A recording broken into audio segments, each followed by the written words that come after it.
Hello everyone, my name is Roya, and today I'm coming to you with all the books that I read in the latter half of February. I actually filmed this whole video already and then I forgot an entire book, so that's the trouble when you read mostly ebooks in a month. My program here really does not take kindly to my uh, sticking in different clips if I have to redo an entire part.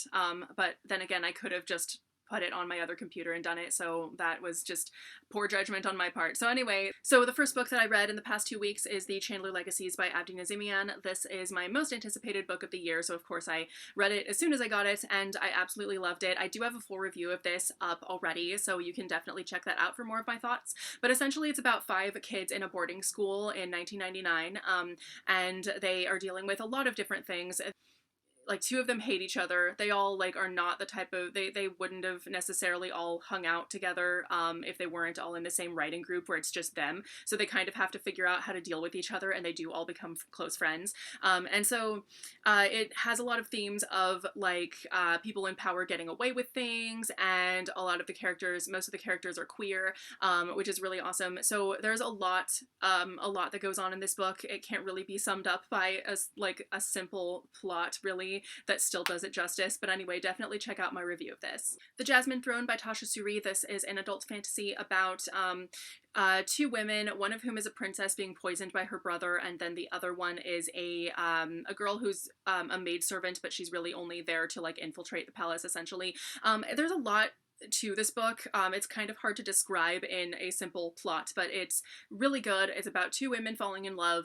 The first half of the book I liked a lot more because it was a lot more conflict ridden. The second half of the book got a little bit more actiony and less conflicty, but I still really liked it. I thought this was a very good, solid book overall. The next book I'm going to talk about is a DNF, and that is Aether Bound.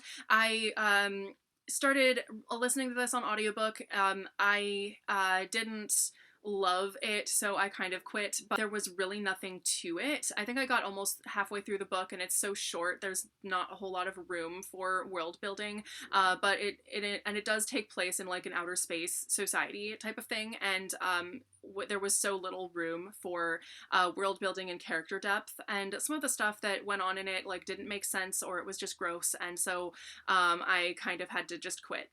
So the next book that I read this in the past couple of weeks is Reign of the Fallen by Sarah Glenn Marsh. This is about a society in which noble people and rulers and such, if they die from the plague and whatnot, they can get brought back and be like an undead ruler so that they can still like rule and tie up the loose ends, and nobody's up shit's creek without a king or a duke or whatever. But they have to wear a shroud that covers them from head to toe, and if anybody sees even a tiny bit of their skin or anything under the shroud, they will turn into the undead person. The dead person will turn into a shade, which is basically an undead person who kills everybody and all that stuff. So yeah, it's great.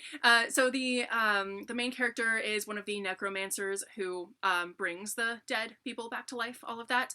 And so it was a really good book with a really interesting premise, but I felt like the character depth really could have been better developed. Then I also read Love and Lingerie. This is about a dude with a lingerie company and a chick who he hires to be the creative director, and they fall in love, but they can't be together because, oh no, they work so closely in the same company and it could be really bad if they got together and blah blah. And so I read this because it just seemed like a really quick read, and I really kind of needed that. And I did in fact finish this in one day, and it is really quick. It takes place over the span of like a year, a couple years, 3 years even, and but it's a really short book, which is kind of weird. But so overall, it's, you know, not bad. I did kind of enjoy reading it, especially the first like half of it, and it was really fast paced, all of that.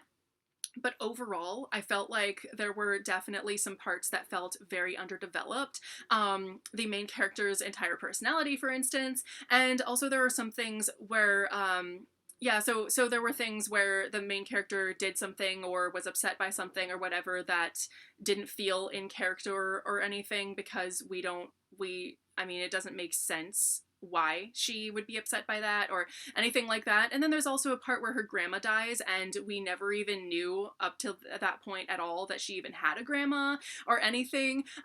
So it was definitely very like underdeveloped. It could have been a lot better.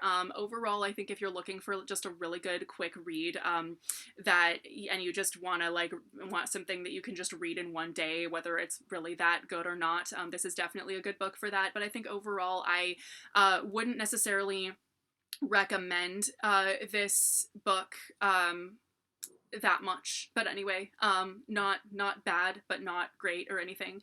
And then I read City of Dusk by Tara Sim, which actually is not out yet. It comes out in the next couple of months, but I got it from NetGalley. This is an adult fantasy about different heirs of noble houses who are trying to go behind their parents' back to do something. And they are all really interesting characters. The world building of this is pretty interesting. There are some definitely very creative concepts. I did feel like there definitely could have been more depth to it overall. But I think that since this is the first in a series, it could have just been the jumping off point, kind of. So there are some really creative concepts to this story overall. So the differences between each of the areas where these people are all from, all of that. Like for instance, one of them has horns because they all have horns where she's from, and they all have different abilities according to where they're from. And they're all dealing with different conflicts, and they also each worship a different god who's actually like active in their life, that type of thing. And they are all very interesting. So we actually do see one of the gods a few times throughout this story, and she's terrifying. She has no eyes. Well, she has an eye like right here, but up here is totally covered. Nobody knows if she has eyes there or not. So it's kind of crazy. But yeah, so I definitely really enjoyed the book for that type of thing. Like I did think it was really interesting, but I did also find it very convenient in that the main characters all happen to be the same age and stuff, and none of them have any cousins or anything. They're all like almost the only heirs to the noble houses that they're in. It's basically just them and their parents and their siblings, and that's it. One of them has an aunt that we see at one point, but like other than that, there's no mention of anybody having any cousins, nothing. Like their descendancy is very like linear. It's like one person, one person, one person, one person. Like the whole thing could have used a little bit more depth, but once again, it is the first in a series. It's totally possible that that it will become a much more developed world and everything as the series goes on. So anyway, those are the books that I read in the latter half of February. Let me know if you've read any of these or have any thoughts on them, and I will see you very soon with a new video. Bye!